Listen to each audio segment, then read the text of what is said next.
Assalamualaikum warahmatullahi wabarakatuh. Waalaikumsalam warahmatullahi wabarakatuh.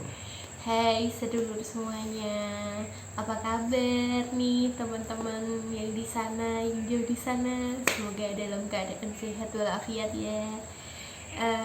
Kita juga di sini sehat ya insya Allah, walaupun kemarin keserang pilek.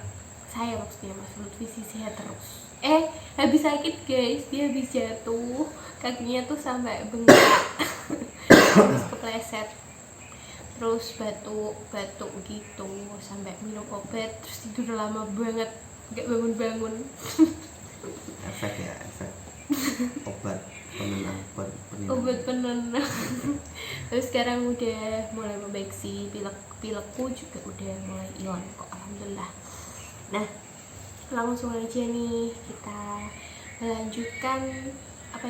melanjutkan teori sih, melanjutkan materi dari review Mas buku. Ya, review buku dari buku apa nih, Nabi tidak melakukan berarti haram. Nah, begini ya, sampai di bab yang nanti akan dibahas Mas Lutfi. Mau bahas bab apa nih? Judulnya mengkritisi slogan kembali ke Al-Quran atau Sunnah. Oke. Buat mempersingkat waktu, langsung aja ke pertanyaan pertama nih. Nah, jadi gini Mas, sekarang ini kan sedang ngetren nih slogan yang mengatakan bahwa kembali ke Al-Quran atau As-Sunnah. Itu tuh sebenarnya gimana sih penjelasannya tentang tren-tren itu? Silahkan.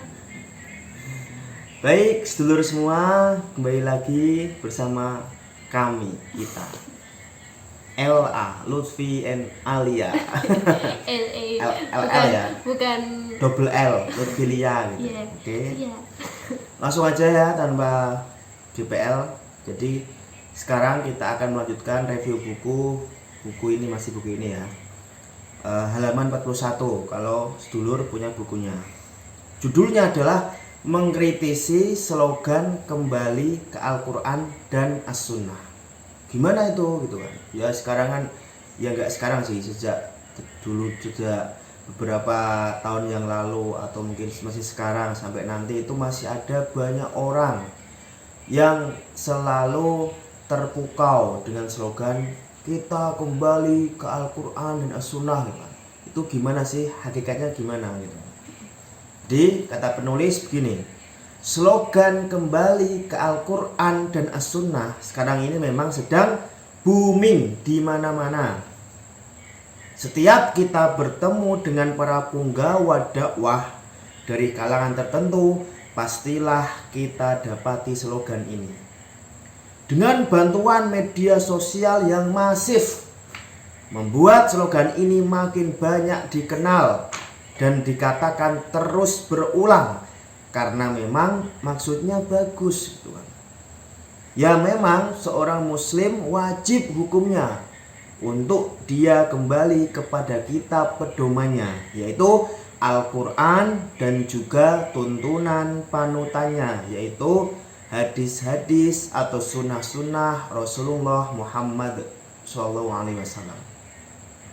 Tapi kata penulis, saya pribadi agak riskan dan khawatir gitu kan dengan slogan ini. Kenapa? Bukan tidak setuju, tapi ada hal lain yang rasanya urgent sekali untuk diluruskan dari slogan nyunnah ini gitu kan. Khawatir adanya kesalahpahaman dari slogan itu kalau memang dipahami begitu saja. Karena memang perlu ada pembahasan beberapa poin penting dari slogan tersebut.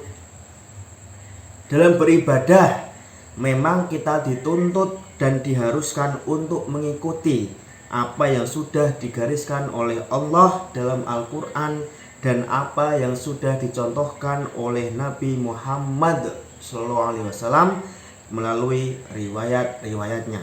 Ya benar, tidak ada selain itu ya sedulur semua. Al-Quran dan As-Sunnah, gak ada yang lain.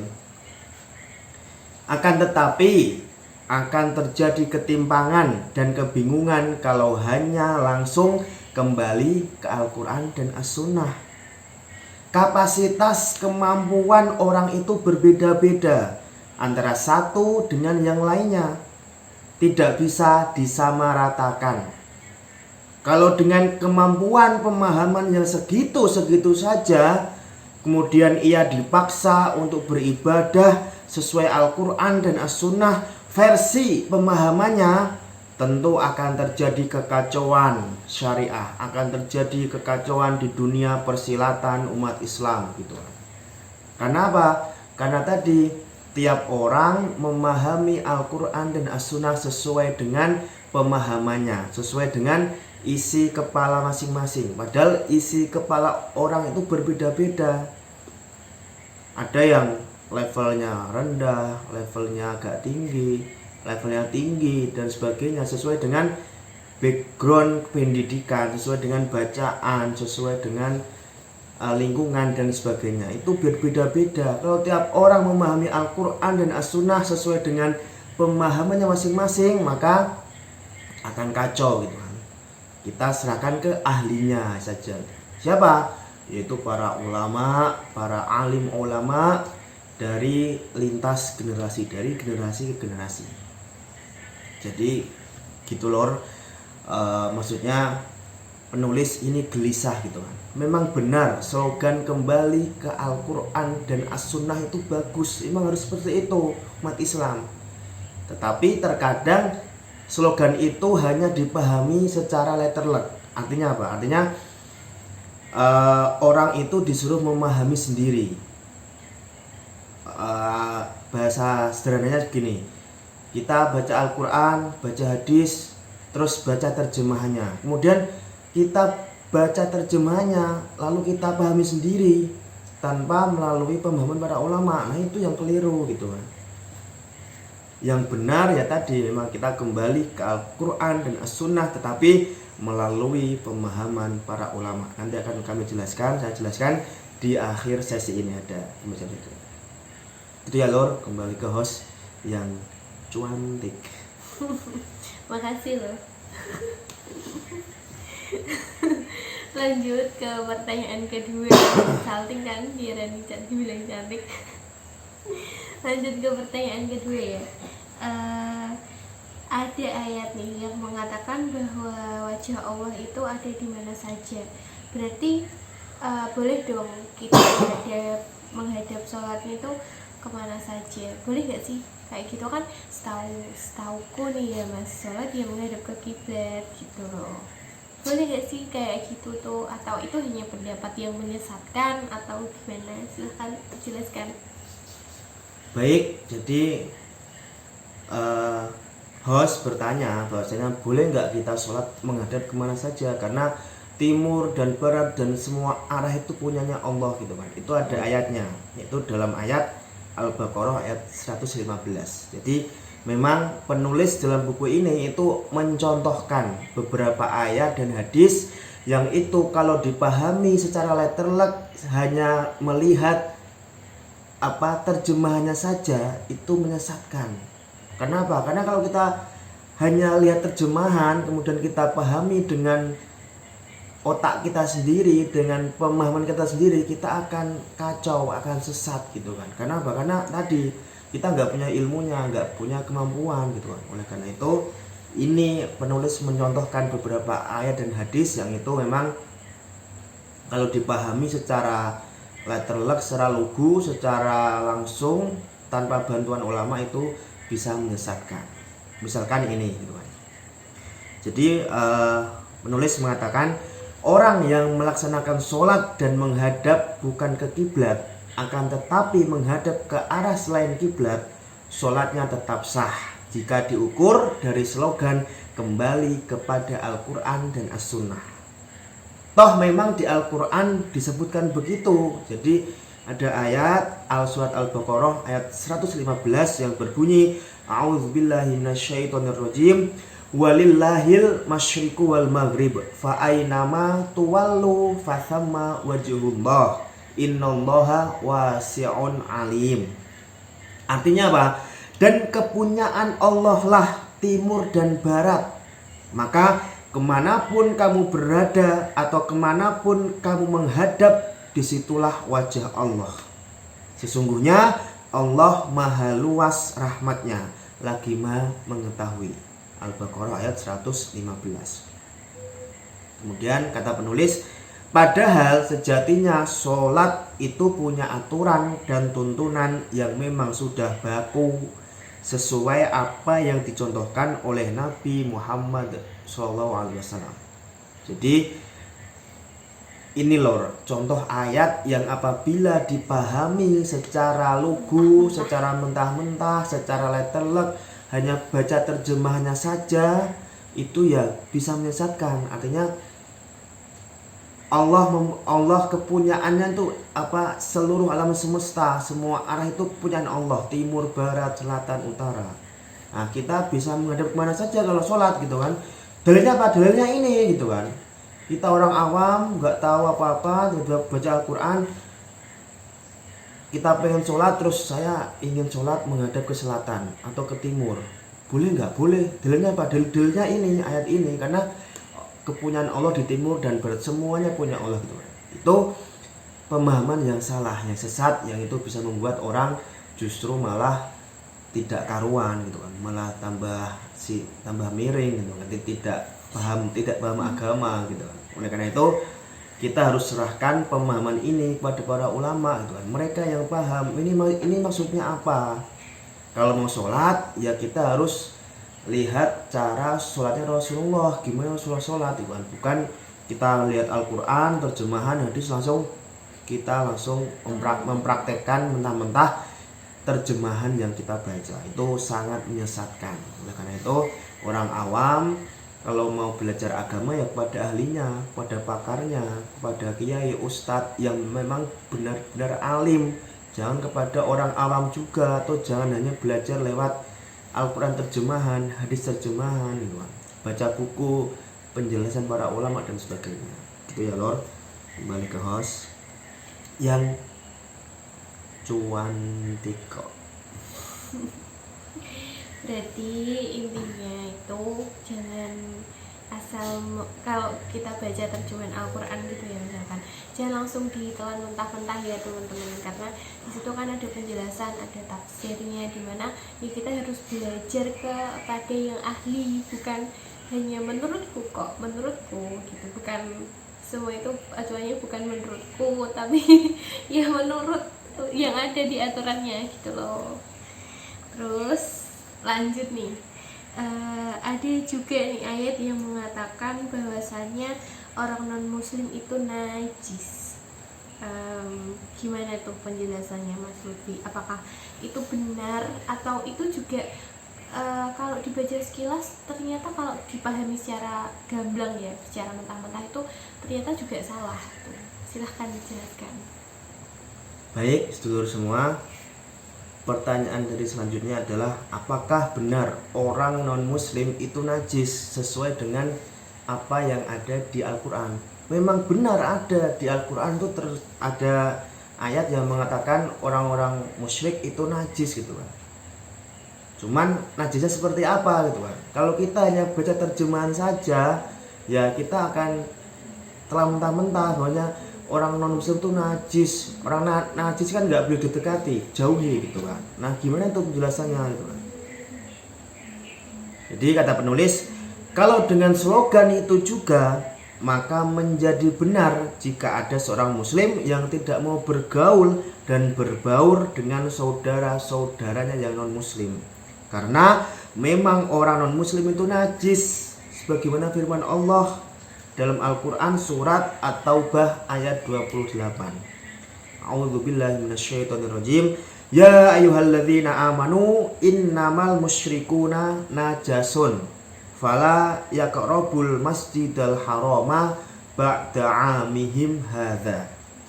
Artinya, hai orang-orang yang beriman, sesungguhnya orang-orang yang musyrik itu najis, maka janganlah mereka mendekati Masjidil Haram sesudah tahun ini.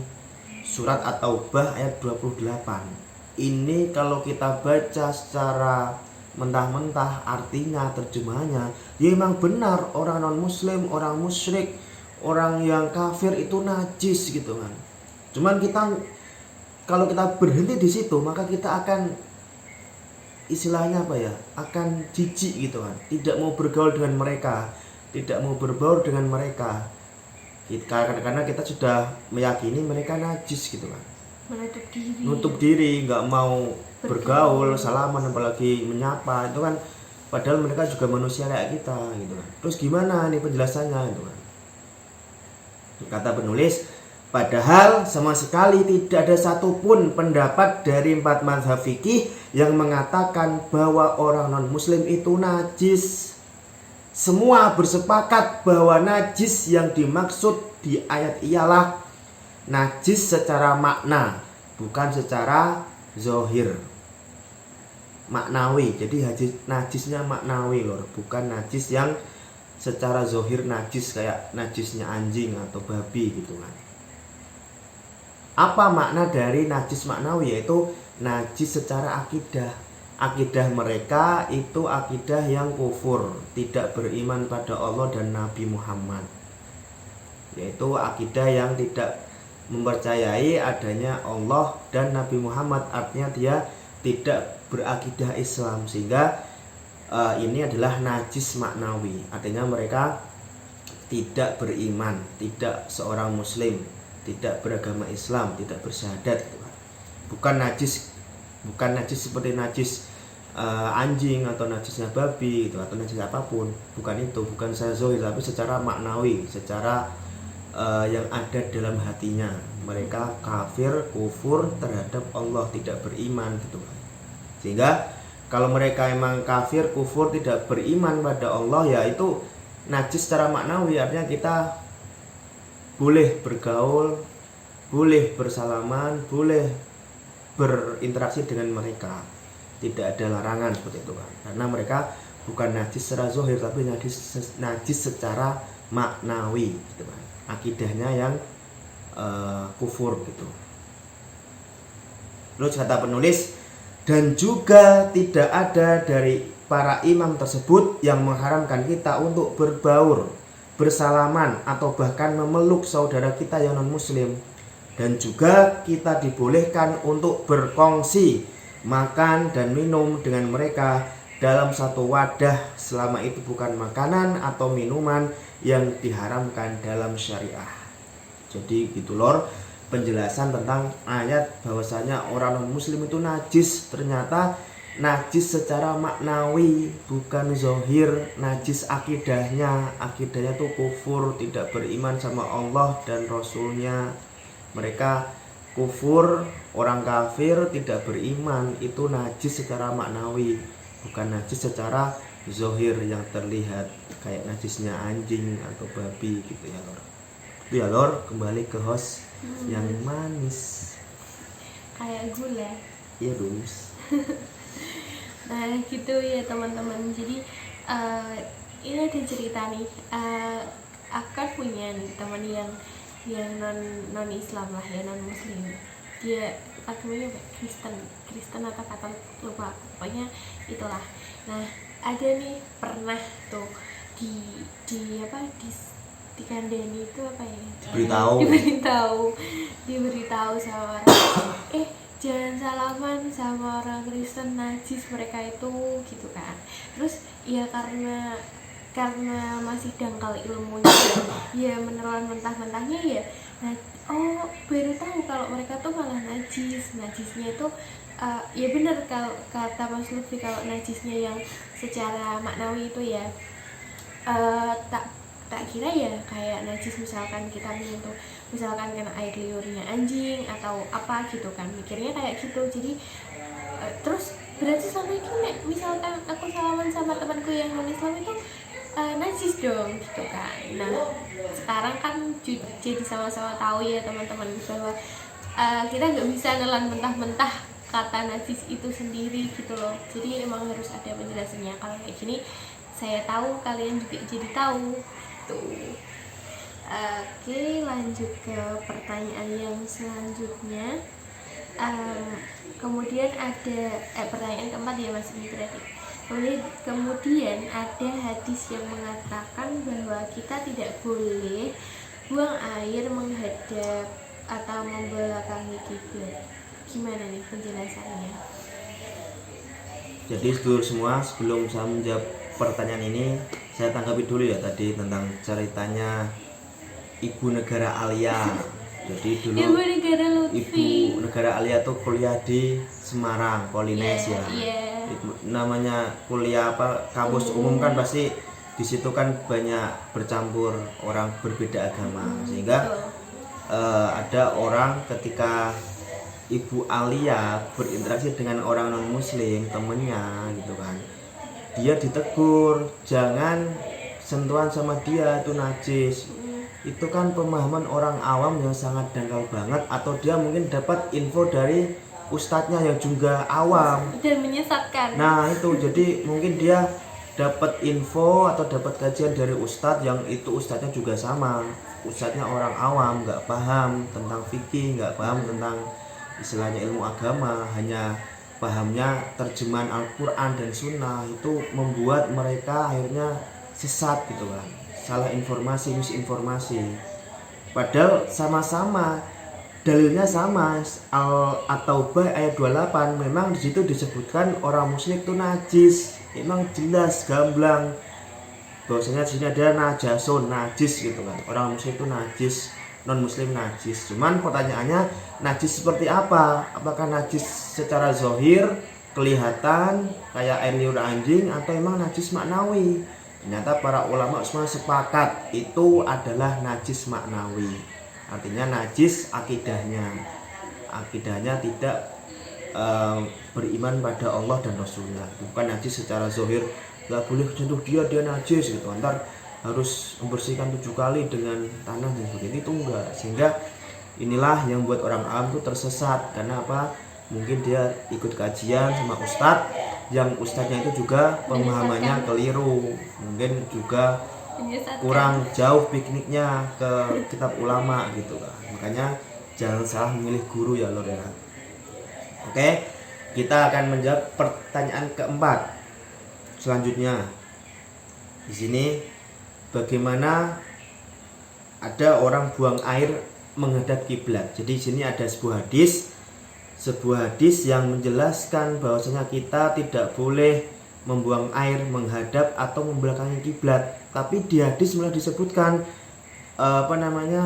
menghadap ke timur atau ke barat, jangan menghadap kiblat. Kan kita bingung, orang Indonesia itu kiblatnya ya ke barat, bukan ke selatan, tapi di sini malah nggak boleh ke barat atau ke timur. Nah, gimana tuh penjelasannya gitu kan. Jadi kata penulis, dan pasti seseorang akan kebingungan jika dia langsung kembali kepada hadis atau sunnah, lalu menemukan hadis yang melarangnya untuk membuang air dengan menghadap atau membelakangi kiblat, seperti yang dijelaskan oleh Nabi dari sahabat Abu Ayyub Al-Ansori yang berbunyi seperti ini ya lor. Idza ataitum al-ghaita fala tastaqbilul qiblata bi ghaitin wala baulin wala tastadbiruha walakin syarriku au gharribu. Artinya, jika kalian masuk ke toilet, ke kamar mandi, janganlah kalian menghadap ke kiblat ketika buang air besar atau kecil, dan jangan juga membelakanginya. Akan tetapi menghadaplah ke timur atau ke barat. Hadis riwayat At-Tirmidzi. Nah, kemudian penulis memberikan sebuah statement. Loh, bagaimana ini gitu kan? Dilarang menghadap kiblat dan juga dilarang membelakanginya. Akan tetapi menghadap ke barat atau ke timur. Bagaimana bisa? Toh di Indonesia kalau kita menghadap timur itu berarti membelakangi kiblat. Kalau ke barat justru kita menghadap kiblat. Lalu menghadap mana mestinya jika kita buang air gitu kan. Jadi penulis melanjutkan, kalau hanya semangat kembali ke Al-Quran dan As-Sunnah itu tidak akan menyelesaikan masalah sama sekali. kita akan mentok dan akhirnya bingung sendiri gitu ya Lur. Iya, Jadi bingung. hadis ini tuh ada syarahnya, ada penjelasannya dari para ulama gitu kan. Maksudnya gimana? Kok kita nggak boleh buang air besar menghadap kiblat atau membelakanginya, tapi Nabi menyuruh untuk menghadap ke barat atau ke timur. Padahal di Indonesia kiblat itu ya ke barat gitu kan. Timur tuh yang membelakanginya, membelakangi kiblat. Gimana penjelasannya gitu kan? Baca dulu, baca penjelasannya ulama gitu kan. Jangan asal, wah ini hadis sahih, terus ini artinya seperti ini, kita harus amalkan. Padahal salah kaprah, justru menyesatkan gitu kan. Terus kita hadap kemana kalau nggak ke timur, ke barat, ke selatan, utara gitu kan. Ada penjelasannya loh. Di sini nggak ada sebutan. Nanti silahkan sedulur cari sendiri penjelasannya di Google, banyak, ketik aja gitu. Jadi gitu Lor, balik ke host ya. Terus berarti pertanyaan kelima ya ini ya. Ada juga nih hadis tentang kalau kita ketemu dengan orang Yahudi atau Nasrani, maka kita harus memojokkan mereka. Nah, gimana itu penjelasannya? Padahal kita tahu bahwa kita diajarkan untuk toleransi dan menghargai sesama. Silahkan dijelaskan Bapak Negara. Jadi ini contoh hadis terakhir yang dijelaskan oleh penulis tentang kesalahpahaman kalau kita hanya membaca terjemahannya. Jadi di sini ada hadis yang mengatakan kalau ketemu dengan orang Yahudi atau Nasrani maka kita pojokkan mereka, kita istilahnya apa ya, kita bully dan sebagainya itu kan. Jadi kata penulis seperti ini, saya akan lebih takut jikalau ada seorang yang dengan semangat kembali ke Al-Quran dan As-Sunnah, kemudian tanpa guru ia membuka kitab hadis lalu menemukan hadis ini, la tabda'ul yahuda walan nasara bisalam fa idza laqitum ahadahum fi tariqin fatarruhu ila abyaki. Janganlah kalian memulai memberi salam kepada orang Yahudi dan Nasrani, dan jika kalian bertemu mereka di jalan, pojokkan mereka ke jalan yang sempit atau jangan beri jalan. Hadis riwayat Muslim, ini sahih loh. Jadi kata penulis, hadisnya sahih, riwayat Imam Muslim pula. Siapa yang berani mengatakan kalau ini hadis dhaif? Redaksinya jelas, tidak ada bias bahwa kalau bertemu dengan orang Yahudi dan Nasrani di jalan, jangan beri mereka jalan. Pojokkan mereka sampai tidak ada jalan bagi mereka untuk meneruskan jalannya. Bayangkan gitu kan, bagaimana jika ada orang yang dengan semangat kembali ke Al-Quran dan As-Sunnah yang menggebu-gebu mendapati hadis ini tanpa bimbingan seorang guru. Apa yang sekiranya ia lakukan setelah mendapatkan hadis tersebut? Yang terjadi pasti kekacauan sosial di antara masyarakat. Jadi penulis mengingatkan, kalau ada orang awam membaca hadis ini lalu dipahami dengan mentah-mentah artinya, terjemahannya tanpa membaca penjelasan para ulama, maka dia akan berbuat anarkisme, berbuat brutalisme, berbuat anarki itu kan.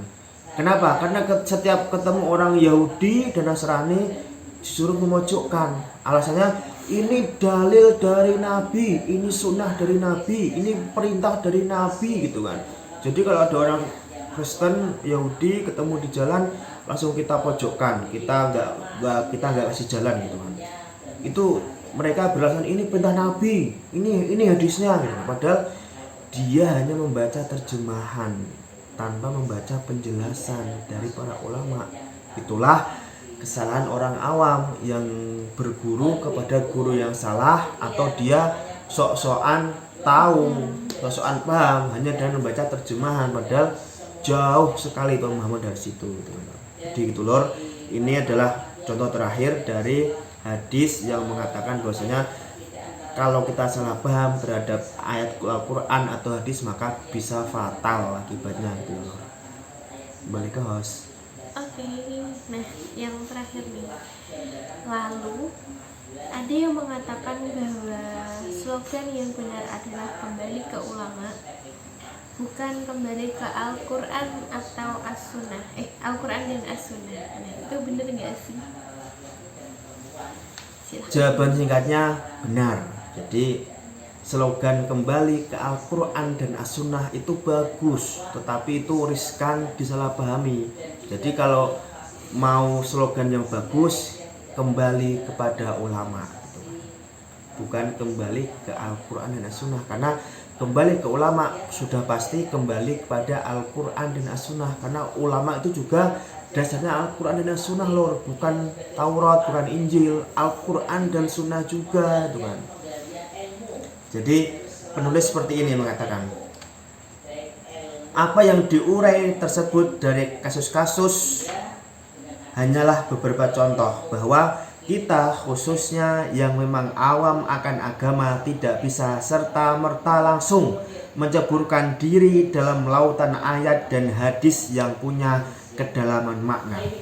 Kita akan sulit sekali nantinya jika hanya mengandalkan semangat kembali ke Al-Quran dan As-Sunnah tanpa ada bimbingan mereka yang memang mengerti betul tentang syariah. Dan rasanya slogan kembali kepada Al-Quran dan As-Sunnah itu juga mesti diluruskan. Redaksi kalimatnya berubah menjadi kembali kepada ulama. Karena sejatinya kembali kepada ulama itu juga kembali kepada Al-Quran dan As-Sunnah yang sesungguhnya. Kita tidak bisa dengan gampang memahami teks, ayat, dan hadis tanpa bimbingan dan tuntunan mereka yang memang mengerti. Dan kepada siapa kita harus meminta bimbingan untuk bisa memahami maksud ayat dan hadis kecuali pada ulama.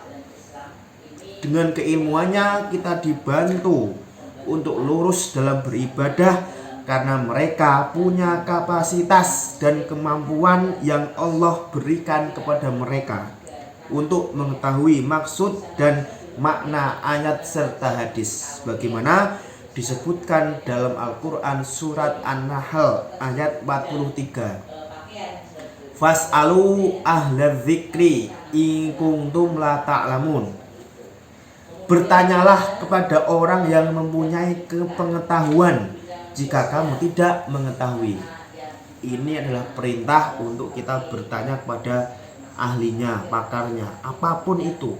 Misalkan kita belajar akuntansi, ya tanya kepada orang yang tahu, akuntan atau yang punya titel AMDAK atau SAK gitu kan. Mereka punya kemampuan. Jangan sampai kita belajar akuntansi kepada orang fisika yang nggak tahu, salah kaprah gitu kan. Sama juga kita belajar agama kepada orang awam, kepada terjemahan ya salah. Kita harus punya guru ulama gitu membimbing kita gitu. Jadi kata penulis, satu-satunya jalan ialah mengikuti mereka kalau memang kita tidak tahu. Karena ayat Al-Quran dan hadis-hadis Nabi bukanlah seperti teks bahasa Arab biasa yang jika sudah ditemukan terjemahannya maka langsung bisa dipahami. Tidak begitu loh. Jadi ayat Al-Quran dan hadis Nabi itu bukan seperti bahasa Arab biasa. Itu penuh dengan makna. Misalkan bahasa Arab gini, ana adhabu ilal masjid. Itu artinya apa? Saya pergi ke masjid. Itu kan gampang. Tapi kalau Al-Quran, hadis itu ada kalimat seperti itu tidak bisa dipahami langsung ya loro.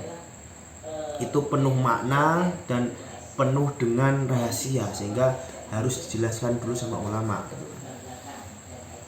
Kemudian kata penulis, kalau memang bisa dengan bebas dipahami, lalu buat apa sejak 13 abad yang lalu para ulama bersusah payah mengerahkan pemikiran dan tenaga dalam menulis kitab-kitab tafsir Al-Quran dan juga kitab-kitab syarah atau penjelasan hadis. Coba kita lihat ke belakang gitu. Sudah berapa banyak kitab tafsir dan kitab syarah hadis atau penjelasan hadis yang sudah dikarang, ditulis oleh para ulama kita. Bahkan jumlahnya ada yang melampaui angka umur si penulis itu sendiri. Kalau memang semua bisa paham, kenapa harus ada itu semua? Jadi para ulama, baik ulama tafsir, ulama hadis atau ulama apapun itu sudah bersusah payah menulis kitab loh. Kitab apa? Ya kitab syarah namanya. Kitab syarah itu kitab penjelasan. Jadi misalkan ada ayat Al-Quran, kemudian ditulis penjelasan, jadilah buku atau kitab tafsir. Ada tafsir yang jilidnya itu sampai puluhan jilid, bahkan ratusan jilid itu. Itu kan tafsir Al-Quran. Ada hadis, kemudian dijelaskan oleh para ulama, jadilah kitab syarah hadis. Itu banyak ulama yang menulis kitab itu hanya untuk apa? Untuk menjelaskan Al-Quran dan hadis loh, supaya kita orang awam itu tahu, oh ini toh maksudnya, oh ini toh penjelasannya gitu kan. Sudah dibantu oleh mereka para ulama itu menulis kitab banyak banget sekali. Tinggal kita mau baca apa enggak penjelasannya, jangan baca terjemahnya saja gitu kan. Al-Quran dan hadis itu kitab khusus yang hanya bisa dijelaskan oleh para ahlinya ulama. Kalau kita baca terjemahan ya bisa salah, bisa benar, tapi lebih banyak salahnya gitu kan, lebih banyak sesatnya. Jadi kata penulis, jadi perkara kembali ke Al-Quran dan As-Sunnah bukan perkara yang asal saja, yang semua orang bisa melaksanakan. Tidak cukup seorang mengatakan, cukuplah bagiku Al-Quran dan hadis, dan dia tidak mengetahui lewat jalur mana ia memahami maksud dan makna ayat serta hadis tersebut, dan bagaimana pula ia bisa mengambil kesimpulan hukum dari ayat dan hadis tanpa merujuk kepada pendapat ulama gitu kan. Jadi dalam Al-Quran, hadis itu ada ayat yang itu memang isinya hukum syariah. Nah, kalau kita memahami sendiri, kita akan kacau, nanti fatal. Misalkan hukum potong tangan, kalau ada yang mencuri potong tangan, kita paham itu secara letterlek terjemahan. Kalau ada orang mencuri langsung kita potong tangan, itu salah. Karena apa?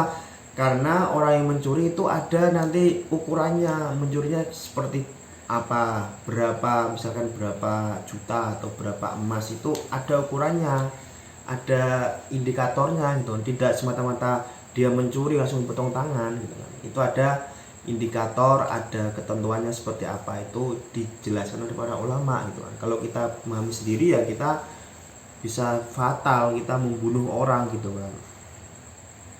Jadi memang kita penulis lagi, kita seharusnya sadar bagaimana usaha serta perjuangan para imam mujtahid serta ulama-ulama terdahulu dalam menyampaikan pemahaman yang lurus tentang Al-Quran dan As-Sunnah kepada kita semua.